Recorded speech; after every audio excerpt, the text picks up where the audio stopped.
Kota Metro melaksanakan BIMTEK selama 2 hari di Hotel Santika. Dalam kegiatan BIMTEK tersebut membahas terkait Perpres nomor 53 tahun 2023 dan pengawasan kepemiluan tahun 2024.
Kepada Bapak dan Ibu yang kami hormati, dipersilahkan untuk duduk kembali. Dalam sambutannya, Pungki Marian mengungkap rasa terima kasih karena Universitas Muhammadiyah Lampung masih diberi kepercayaan menjadi penyelenggara BIMTEK DPRD Kota Metro. Bapak Ibu anggota Dewan yang saya hormati, sebelumnya saya ingin menyampaikan permohonan maaf Kepala LPPM Universitas Muhammadiyah Lampung bahwasannya beliau tidak dapat hadir di tengah-tengah kita untuk mengikuti acara BIMTEK DPRD Kota Metro hari ini. Maka dari itu di sini saya mewakili Kepala LPPM untuk membacakan sambutan dari beliau. Bapak Ibu anggota Dewan yang kami hormati, sebelumnya kami ingin mengucapkan terima kasih kepada BPSDM Provinsi Lampung karena telah memberikan rekomendasi untuk kegiatan BIMTEK ini, di mana tanpa adanya rekomendasi dari BPSDM Provinsi Lampung, kegiatan BIMTEK ini tidak dapat berjalan seperti sekarang ini. Dan juga kami ucapkan terima kasih kepada pimpinan dan anggota DPRD Kota Metro, serta sekretaris beserta jajaran sekretariat DPRD Kota Metro, karena masih memberikan kepercayaan kepada kami, Universitas Muhammadiyah Lampung, untuk menjadi penyelenggara selaku pihak ketiga dalam kegiatan BIMTEK ini. Bapak Ibu anggota Dewan yang kami hormati, kami LPPM Universitas Muhammadiyah Lampung yang dimana kami menjalankan 2 dari 3 tridharma yang wajib dilaksanakan setiap perguruan tinggi, bertekad untuk menjalankan partisipasi aktif selaku pihak ketiga sesuai dengan ketentuan perundang-undangan yang berlaku, yang dimana hal tersebut sejalan dengan tugas konstitusional DPRD yang melekat pada fungsi legislasi, fungsi budgeting, dan fungsi kontrol. Tentu untuk menguatkan kapasitas dan kinerja pimpinan dan anggota DPRD itu sendiri. Lebih dari itu, BIMTEK ini dimaksudkan untuk dapat memberi kemanfaatannya bagi peningkatan kesejahteraan masyarakat dan percepatan pemenuhan pelayanan publik di Kota Metro. Bapak Ibu anggota Dewan yang kami hormati, LPPM selaku penyelenggara BIMTEK ini tentunya berharap agar kegiatan ini dapat terselenggara dengan lancar tanpa ada suatu kendala apapun. Dan kami selaku penyelenggara memohon maaf apabila di dalam pelaksanaan BIMTEK ini ada suatu hal yang kurang berkenan di hati Bapak Ibu sekalian. Terakhir, kami ucapkan selamat dan sukses atas terselenggaranya kegiatan BIMTEK anggota DPRD Kota Metro ini. Bapak Ibu anggota Dewan yang kami hormati, demikian sambutan Kepala LPPM Universitas Muhammadiyah Lampung yang dapat saya sampaikan. Saya selaku Sekretaris LPPM Universitas Muhammadiyah Lampung mengucapkan permohonan maaf apabila ada salah kata. Saya akhiri. Wassalamualaikum warahmatullahi wabarakatuh. Pada BIMTEK tersebut, Kasubdit PKMD BPSDM Provinsi Lampung, Deslina, mengapresiasi kegiatan BIMTEK yang dilakukan DPRD Kota Metro terkait Perpres nomor 53 tahun 2023 dan pengawasan kepemiluan 2024.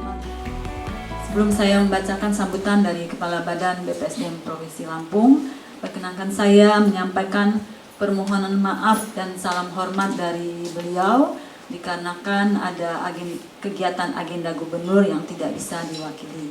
Untuk itu, saya mohon izin untuk membacakan sambutan dari Kepala Badan. Bismillahirrahmanirrahim. Assalamualaikum warahmatullahi wabarakatuh. Selamat pagi dan salam sejahtera buat kita semua. Tabik pun. Bapak Ibu pimpinan anggota dewan yang kami hormati, atas nama pemerintah Provinsi Lampung, saya mengapresiasi menyambut baik kegiatan BIMTEK pendalaman tugas pimpinan dan anggota DPRD Kota Metro dengan tema Perpres Republik Indonesia nomor 53 tahun 2023 serta pengawasan kepemiluan tahun 2024. Bapak Ibu anggota Dewan Kota Metro yang terhormat, dalam tema BIMTEK kali ini yaitu Perpres Republik Indonesia nomor 53 tahun 2023 tentang perubahan atas Perpres nomor 33 tahun 2020 tentang standar harga satuan regional. Standar harga satuan regional berfungsi sebagai batas tertinggi dalam perencanaan dan pelaksanaan anggaran pendapatan dan belanja daerah sesuai dengan amanat peraturan pemerintah nomor 12 tahun 2019 tentang pengelolaan keuangan daerah. Perpres nomor 53 ini bertujuan sebagai pedoman atau acuan bagi pemerintah daerah dalam menyusun standar harga satuan pada masing-masing daerah. Bapak Ibu pimpinan dan anggota dewan yang kami hormati, penyusunan rencana kerja anggaran satuan kerja perangkat daerah ini akan digunakan dalam satuan pada masing-masing daerah, dan peraturan presiden ini sebagai acuan perencanaan dan pelaksanaan penyusunan anggaran pendapatan dan belanja daerah. Pokok pengaturannya yaitu mengubah pertanggungjawaban perjalanan dinas DPRD. APBD merupakan pewujudan amanat rakyat kepada pemerintah melalui Dewan Perwakilan Rakyat Daerah dalam meningkatkan kesejahteraan masyarakat dan pelayanan kepada masyarakat. Untuk memaksimalkan hal tersebut, diperlukan adanya upaya peningkatan kapasitas pengetahuan, peran dan fungsi pimpinan dan anggota DPRD baik tingkat provinsi, kabupaten atau kota. Bapak Ibu pimpinan dan anggota dewan yang kami hormati, penyelenggaraan BIMTEK ini diharapkan dapat meningkatkan dan mengembangkan pengetahuan pimpinan dan anggota DPRD Kota Metro yang diindikasikan dengan tercapainya kemampuan hal antara lain terkait persamaan persepsi dan pemahaman yang sama tentang Peraturan Presiden Nomor 53 Tahun 2023 tentang perubahan atas Peraturan Presiden Nomor 33 Tahun 2020 tentang standar satuan regional sebagai acuan atau pedoman sehingga tidak menjadi hambatan dalam mengimplementasikannya. 2. Pengawasan partisipatif pemilu serentak tahun 2024. Bapak Ibu pimpinan dan anggota Dewan Kota Metro yang kami hormati, sebagai mitra sejajar kepala daerah, DPRD memiliki peran dan tanggung jawab dalam mewujudkan efisiensi, efektivitas, kepatuhan, kewajaran, dan akuntabilitas dalam penyelenggaraan pemerintahan daerah melalui pelaksanaan hak, kewajiban, tugas, wewenang, dan fungsi DPRD. Melihat begitu penting dan strategisnya fungsi anggota DPRD, pendalaman tugas merupakan peningkatan kemampuan pelaksanaan tugas pimpinan dan anggota DPRD dalam penyelenggaraan pemerintahan daerah dan politik dalam negeri dalam bentuk antara lain BIMTEK atau workshop seperti yang sedang Bapak Ibu laksanakan ini. Bapak Ibu pimpinan dan anggota dewan yang kami hormati, besar harapan kita semua, semoga BIMTEK ini dapat diikuti dengan sungguh-sungguh agar bermanfaat bagi tugas dan fungsi Bapak Ibu di daerah dan untuk kesejahteraan masyarakat serta kemajuan Kota Metro, dan juga pada akhirnya untuk mendukung program Lampung Berjaya. Demikian yang dapat saya sampaikan. Mohon maaf apabila terdapat hal-hal yang kurang berkenan. Wabillahi taufiq wal hidayah. Wassalamualaikum warahmatullahi wabarakatuh.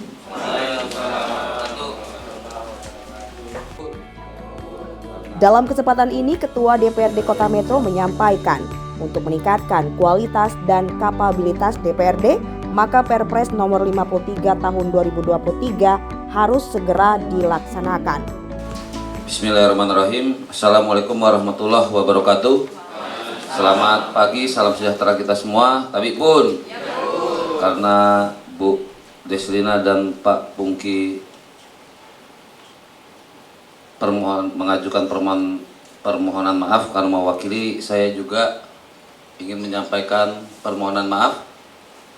Pak Jokowi nggak bisa mampir ke sini, jadi mohon dimaklumi. Yang saya hormati wakil-wakil ketua, yang saya hormati ketua fraksi dan ketua-ketua komisi serta anggota DPRD Kota Metro, yang saya hormati Bu Insinyur Deslina, mewakili dari BPSDM, Pak Pungki dari LPPM Universitas Muhammadiyah Lampung, dan Pak Chandra selaku pemateri. Yang saya hormati Pak Sekwan beserta rekan-rekan Sekretariat DPRD Kota Metro, dan juga yang kami banggakan pelaksana atau EO Mbak Carla dan rekan-rekan. Pertama-tama mari kita panjatkan puji syukur kehadirat Allah Subhanahu wa taala, Tuhan yang Maha Esa, karena pada pagi hari ini kita melakukan sama-sama hadir di hotel yang baru. Mudah-mudahan kita semua merasa nyaman, dan juga ini adalah kegiatan BIMTEK kita yang pertama di APBD perubahan tahun 2023. Bapak Ibu sekalian, karena sudah terlalu panjang kiri kanan, saya hanya berharap mudah-mudahan dengan adanya, atau saya baliklah, nggak kayak gitulah. Kalau mau meningkatkan kualitas dan kapabilitas tugas fungsi anggota DPRD, maka Perpres 53 harus segera dilaksanakan. Saya rasa itu yang harus kita tekankan. Pak Materi, tolong dijelaskan sejelas-jelasnya. Kami butuh 2 November kita sudah bisa pakai Perpres 53. Setuju? Dengan mengucapkan Bismillahirrahmanirrahim, agenda BIMTEK DPRD Kota Metro saya buka. Bila topik walidayah. Assalamualaikum warahmatullahi wabarakatuh. Sementara itu, Chandra Wansyah, mantan Ketua Bawaslu Kota Bandar Lampung, menyampaikan regulasi dan hal-hal penting terkait pengawasan kepemiluan tahun 2024, baik sebelum atau sesudah kampanye. Wabil khusus beserta dengan bapak-bapak, ibu-ibu dalam keadaan sehat walafiat, dalam rangka yang menurut saya salah satu pembangunan Provinsi Lampung, Kota Metro Indonesia. Ini salah satu bagian yang menurut saya kewajiban berwarga negara, kewajiban seorang legislatif menerapkan fungsi dan salah satu bagian untuk bisa berfungsi sebagai pengayom masyarakat. Karena aturan itulah yang akan digunakan untuk masyarakat. Bapak-bapak, ibu-ibu yang terhormat, perkenalkan saya Chandra Wansyah. Kalau saya dengar dari Pak Ketua DPRD tadi, ya, saya bukan untuk atau memberikan informasi bukan terkait dengan PP 53-nya. Tetapi lebih dari hal itu menurut saya, kalau bisa kita berdiskusi, kalau bisa kita mengambil apa yang saya punya ketika pengalaman saya menjadi Ketua Bawaslu Kota Bandar Lampung. yang akan digunakan di tanggal 14 bulan 2 Februari 2023. Saya rasa mungkin 90% atau mungkin 100% anggota dewan di Kota Metro mencalonkan kembali ataupun ke tingkat Provinsi Lampung. Semuanya calon kembali ya Pak? Kabul. Ada yang tidak mencalonkan kembali? Atau naik ke provinsi? Ada. Nah, kabul. Tetapi ya, ini bukan terkait dengan saya membuka aib, bukan, atau saya ingin agar saya diwahkan, bukan, tetapi ini regulasi yang saya akan bahas. Regulasi apa? Peran pengawas pemilu, peran penyelenggara pemilu, yang topoksinya melekat kepada pengawas pemilu. Bagaimana pengawas pemilu misalkan mengawasi proses tahapan sebelum kampanye, ketika kampanye, ini berbeda-beda. Coba kalau kita lihat, ya, ini saya bedah sedikit. Apa pengertian kampanye? Apa pengertian sosialisasi yang dijalankan sebelum masa kampanye? Sosialisasi berbeda dengan kampanye. Sosialisasi berbeda dengan kampanye, Pak. Diizinkan untuk bersosialisasi ataupun menginformasikan bahwa tahapan, bahwa sudah ada caleg, misalkan partai politik diberikan waktu untuk mensosialisasikan partainya, lambangnya, termasuk nomor urutnya, diperbolehkan. Tapi ada ya yang tidak diperbolehkan, misalkan secara kumulatif semuanya, tetapi boleh mensosialisasikan di internal partai politik tersebut, membuat sebuah acara, mensosialisasikan nomor urut, mensosialisasikan lambang partai politik, diperbolehkan. Berbeda kalau kita lihat dengan kampanye. Pak, Bang, kalau kampanye seperti apa? Lihat, kampanye itu harus memenuhi beberapa unsur yang ada di dalamnya. Tetapi yang paling pokok adalah kampanye sesuai dengan jadwal yang telah ditetapkan dengan teman-teman KPU dalam sebuah PKPU. Sudah terbuku, sudah ada aturannya. Kampanye dimulai kapan? Tanggal 28 enggak masalah. Tahapan kampanye dimulai. Kalau tahapan kampanye sudah dimulai, unsur ini jangan sampai terpenuhi. Kalau terpenuhi, pengawas pemilu dengan kewenangannya memang bisa mempersoalkan ketika adanya peserta pemilu, termasuk di dalam peserta pemilu adanya caleg yang berkampanye, baik kampanye terselubung maupun kampanye yang secara formal tetapi tidak atau belum diatur. Apa ciri-cirinya yang bisa dipersoalkan? Menampilkan citra diri. Apa citra diri? Lambang partai politik beserta dengan nomor urut. Citra diri. Ya, citra diri. Tetapi kalau kampanye itu ya harus kumulatif, memenuhi semuanya. Lambang partai politik dan nomor urut.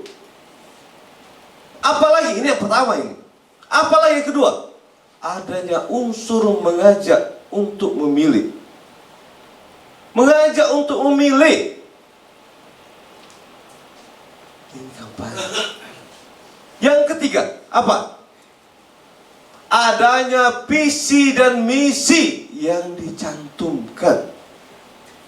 Baik itu dalam alat peraga kampanye maupun ketika kegiatan kampanye beneran atau kampanye yang terselubung, yang bisa dipersoalkan, yang bisa diproses oleh pengawas pemilu. Kampanye yang 3 unsur tadi yang harus dipenuhi. Pak, kalau tidak memenuhi unsur, bagaimana? Ini namanya orang politik sejati yang mengakali regulasi. Yang mengakali regulasinya. Kenapa? Nah, inilah. Dalam proses penanganan pelanggaran, pengawas pemilu seperti harimau tanpa taring. Hanya anjing yang menggonggong. Kenapa? Karena tidak bisa memproses disebabkan oleh kurangnya, misalnya kampanye, tidak ada lambang politik atau nomor urut partai politik, hilang nomor urutnya. Bagaimana memprosesnya? Bisa diproses, tapi ketika di akhirnya ada sanksi ataupun tidak, nah ini titik poinnya. Pengawas pemilu bisa memproses semuanya. Semuanya bisa diproses pengawas pemilu. Pakai motor, tukang ojek, pakai baju partai politik, pakai baju caleg, bisa diproses dengan pengawas pemilu. Lihat. Bisa. Tukang ojek, benar-benar ke sana, sini, ke sana, sini, pakai baju partai politik atau caleg, bisa diproses oleh pengawas pemilu. Terindikasi kampanye. Proses saja, tapi kalau untuk memberikan sanksi ketika diklarifikasi, nah ini yang tidak memenuhi unsur kegiatan sebuah kampanye. Ya, pengawas pemilu bisa memproses siapapun juga, tapi untuk memberikan sanksi kepada siapapun juga karena tidak memenuhi unsur, ini juga menjadi kendala pengawas pemilu. Ya Pak, nah ini kayaknya merenung terus Pak ya. Wah kayak gitu rupanya ya. Bisa saya aplikasikan nanti ketika kampanye. Nah, inilah kadang-kadang ya, saya ketika jadi pengawas pemilu, jadi ketua Bawaslu, ya kalau di media saya rasa ya kita sudah banyak yang kenal. Kalau di media, kenapa? Karena ketika ada pelanggaran, dugaan pelanggaran, saya mediakan hukuman publik, maksud saya. Karena pengawas pemilu tidak bisa menghukum secara fair. Karena regulasi Undang-Undang 7 2017 itu tidak berkiblat kepada pemberian sanksi, hanya pencegahan agar tidak dilakukan. Coba kalau dilihat ranah pelanggaran pidana pemilu, kalau partai politik jeli, ya, kalau partai politik jeli, ketika misalkan mendaftarkan tim kampanye, pelaksana kampanye, ya jangan banyak-banyak yang diberikan kepada KPU. Ini untuk ketua partai politiknya. Ya, jangan banyak-banyak. Kenapa kalau banyak-banyak? Nah, inilah yang bisa kena sanksi yang ada dalam tim pelaksana kampanye yang didaftarkan kepada KPU, yang diberikan kepada KPU, ditembuskan dengan pengawas pemilu. Ini yang bisa kena pidana pemilu. Tapi kalau masyarakat awam misalkan yang memberikan sembako, memberikan bahan kampanye yang tidak sesuai dengan regulasi, bagaimana memberikan sanksinya? Bagaimana pengawas pemilu memberikan sanksinya? Iya, proses tetap jalan, proses. Pasti jalan proses. Persoalannya menyatukan 3 pendapat. Pihak kepolisian, penyelenggara pemilu, dan pihak kejaksaan. Ini yang susah. Membuktikan bahwa yang bersangkutan adalah tim kampanye, beres, ada SK-nya. Membuktikan adanya unsur mengajak untuk memilih, dari mana dapatnya? Ketika diklarifikasi, ini bukan ngajak saya untuk memilih saya Pak. Ketika diklarifikasi misalkan, saya ini kan beramal Pak, saya setiap saat, ya inilah salah satu bagian saya untuk bersedekah. Nah kan, Jumat berkah. Susah. Nah, Jumat berkah memang kebiasaan saya. Bagaimana memprosesnya? Karena pengawas pemilu berdasarkan jawaban pertanyaan yang diberikan ketika klarifikasi. Tapi awas sedikit maksudnya. Pertama dia misalkan ber-SK bahwa yang bersangkutan adalah pelaksana pemilu. Yang kedua, Iya Pak, ini mohon maaf Pak. Ya saya memang, ya saya bagikan beras itu Pak. Ya ini memang untuk saya beramal, tapi kan saya memang bagikan ya. Kalau ngajak-ngajak dikit, iya. Pertanyaannya dijawab dengan iya. Itulah yang dicatat oleh pengawas pemilu yang akan diproses di Gakumdu. Tapi kalau dari awal, enggak Pak, saya enggak wajib politik. Ini kan sedekah saya Pak. Sedekah saya ketika saya di sana, ya memang saya bagikan untuk transport, untuk dia ya termasuknya amal saya. Bagaimana prosesnya? Bagaimana pengawas pemilu? Yang dicatat adalah jawaban awal bahwa tidak dan iya. Kalau penjelasan yang lain beres. Ini yang pertama, saya contoh. Yang kedua, dibongkar-bongkaran ya, supaya paham regulasi dan ajak berteman pengawas pemilunya. Yang kedua, kalau kita melihat bahwa ketika pidana pemilu kampanye di tempat ibadah, tempat pendidikan, gedung pemerintah, tahunya kita kalau itu pidana pemilu, nggak boleh ya. Tapi ada yang diperbolehkan, keputusan MK, tempat pendidikan bisa digunakan untuk kegiatan partai politik, keputusan MK yang heboh. Ya, bisa digunakan, tetapi pemerintah daerah harus berlaku adil. Tidak bisa partai A bisa melaksanakan, partai B tidak bisa melaksanakan kegiatan partai politik di gedung tersebut. Ya, bisa ya? Itu ya. Dalam wawancara, Chandra Wansyah menyampaikan pentingnya pengetahuan terkait pengawasan kepemiluan, lebih khusus saat masa kampanye dan pra-kampanye. Ia berharap dari materi yang disampaikan, bakal calon akan tertib dan tidak melanggar aturan pemilu yang berlaku. Ya, hari ini UM Lampung bekerjasama dengan DPRD Kota Metro melaksanakan PIMTEK ya, tentang yang di banner tentang Perpres Republik Indonesia nomor 53 tahun 2023, tetapi kan ada disebutkan terkait dengan pembahasan tentang kampanye ya, karena ini kan yang lagi dihadapi para DPR ini ya, perlu pemahaman tentang kepemiluan.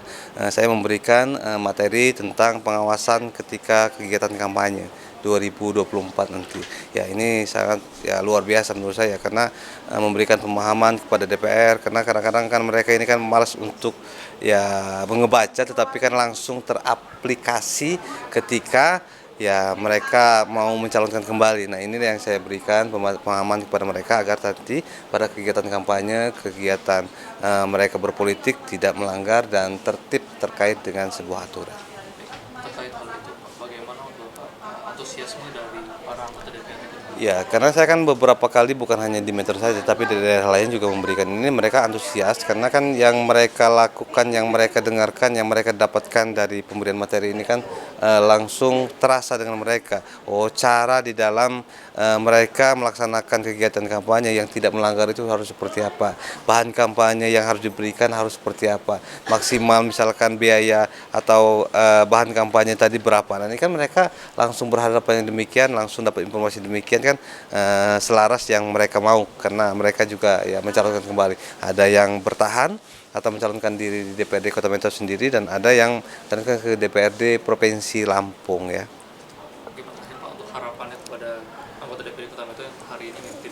Ya, saya sangat berharap bahwa mereka yang telah mendapatkan informasi ini ya dapat menjalankan ilmu yang telah didapatkan atau informasi yang telah didapatkan dari para narasumber, sehingga nanti ketika mereka pelaksanaan kegiatan atau pelaksanaan kampanye ya tidak melanggar dan bisa dicontoh oleh masyarakat bahwa mereka menang berdasarkan pilihan masyarakat, bukan berdasarkan melanggar ataupun politik uang. Dari Bandar Lampung, Rahmat dan Rizal, LBS TV mengabarkan.